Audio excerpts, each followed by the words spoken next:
એક મેનેજમેન્ટ જોડાઈ રહ્યા છે પિડિલાઇટ ઇન્ડસ્ટ્રીઝના મેનેજમેન્ટ કંપનીના એમડી ભરત પુરી આગળ रिजल्ट्स ऊपर आपकी साथ बातचीत करसे सर।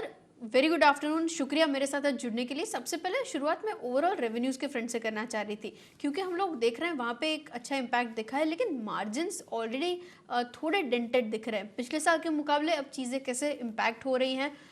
इनफैक्ट अगर रिकवरी आप देख रहे हैं पूरे साल के लिए, बैंड क्या मेंटेन रहेगा मार्जिन के फ्रंट पे, उसी से शुरुआत करें। देखिए, जहां तक ये क्वार्टर का सवाल है, ये दो हिस्सों का एक क्वार्टर है। अप्रैल में डिमांड, अप्रैल और जो जून का दूसरा हिस्सा है, जून 15 के बाद, वहां हमने देखा कि डिमांड कंडीशंस काफी अच्छी थी।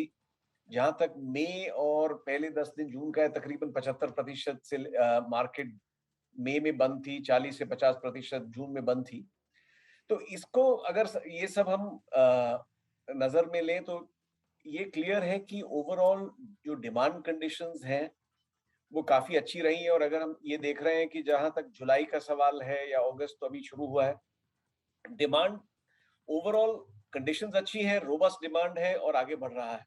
जहां तक मार्जिन्स का सवाल है, हमने लास्ट क्वार्टर में भी कहा था कि हमने अपने जो प्रिंसिपल रॉ मटेरियल है उनमें बहुत अनप्रेसिडेंटेड इन्फ्लेशन, बहुत तेजी देखी है। हमारा सबसे बड़ा रॉ मटेरियल फॉर एग्जांपल वैम है, वाइनाइल एसीटेट मोनोमर। लास्ट ईयर हमारा एवरेज परचेज प्राइस $900 प्रति टन था। इस साल क्वार्टर वन में यही $2000 प्रति टन था। तो क्लियरली जब हमने इसको बहुत डिटेल में देखा तो ये लगा कि ये सप्लाई की वजह से है। दुनिया में, यूएस में ये स्टॉर्म्स आए, चाइना में डिमांड बढ़ी, थोड़ी एशिया में कोई प्लांट्स ने शट डाउन लिया, इसकी वजह से ये प्राइसेस बहुत तेजी से आगे बढ़े। हमने क्या किया कि इसीलिए पूरा प्राइस इंक्रीज नहीं लिया। We have taken only 75% of inflation, because हमारे अनुमान में ये सेकंड हाफ में ये प्राइसेस सॉफन होंगे, कम आएंगे। और हमें ऑलरेडी दिख रहा है कि अगस्त में वही वैम का स्पॉट प्राइस अब $1500 प्रति टन हो गया है। तो इसीलिए हमने ये सिग्नल किया कि क्वार्टर वन और क्वार्टर टू में, क्योंकि क्वार्टर टू में जो हमने क्वार्टर वन में खरीदा है वो कंज्यूम किया जाएगा, हमारे मार्जिन अंडर प्रेशर रहेंगे। क्वार्टर थ्री और क्वार्टर फोर में हमारे हिसाब से ये वापस नॉर्मल लेवल्स पे आ जाएगी। अच्छा, इस क्वार्टर के दौरान टोटल नंबर्स में एरालाइट का कंट्रीब्यूशन कितना था? अगर कुछ डिटेल्स आप मुझे प्रोवाइड कर पाएं। एरोलाइट एक बहुत अच्छा ब्रांड है पर इतना बड़ा नहीं है। तकरीबन इस क्वार्टर में उसकी 100 करोड़ रुपए की सेल है।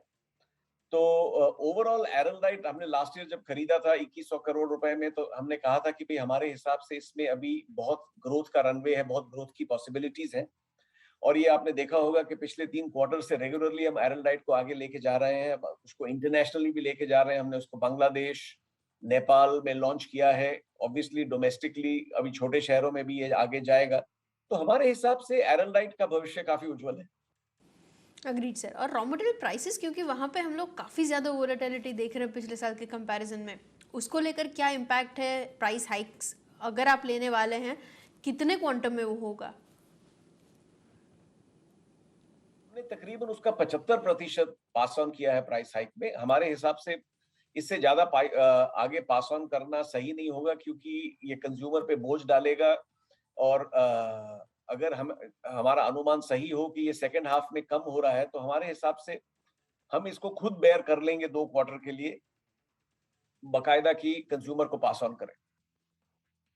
Agreed sir. अच्छा, प्राइस हाइक्स की जब हम लोग बात करें, मैं एक scenario in terms of international versus domestic compare करना चाह रही थी।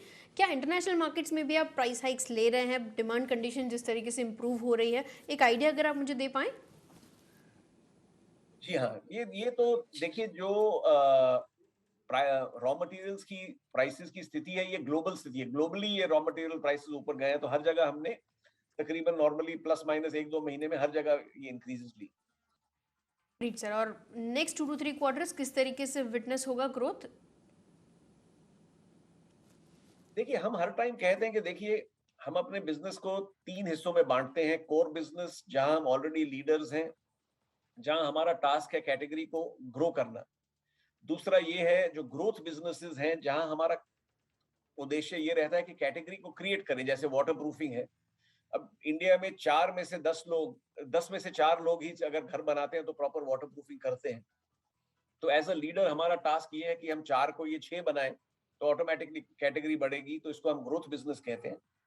और फिर तीसरे होते हैं पाइनियर बिजनेसेस, जो कल के ग्रोथ बिजनेसेस हो, जो आज इंडिया में नहीं अभी यूज होते हैं। जैसे आप सोचिए टाइल एडिसिव है, इंडिया में अगर आप देखें जो टाइल एडिसिव है, बाकी देशों में सैंड, सीमेंट और एडिसिव यूज किया जाता है टाइल्स पे। भारत में तकरीबन ज्यादातर लोग सैंड या सीमेंट ही यूज करते हैं, तो हम अभी टाइल एडिसिव को पॉपुलर कर रहे हैं, तो इसको हम पाइनियर कैटेगरी मानते हैं। तो हमारा हर टाइम ये ऑब्जेक्टिव रहता है, ये उद्देश्य रहता है कि जो कोर कैटेगरीज है इसको 1.5 to 2 टाइम्स जीडीपी पे ग्रो करें, और जो ग्रोथ और पाइनियर कैटेगरीज है इनको 2 to 5 टाइम्स जीडीपी पे ग्रो करें। तो ये आगे ये हमारा ऑब्जेक्टिव रहेगा और इसके पीछे हम लगे रहेंगे।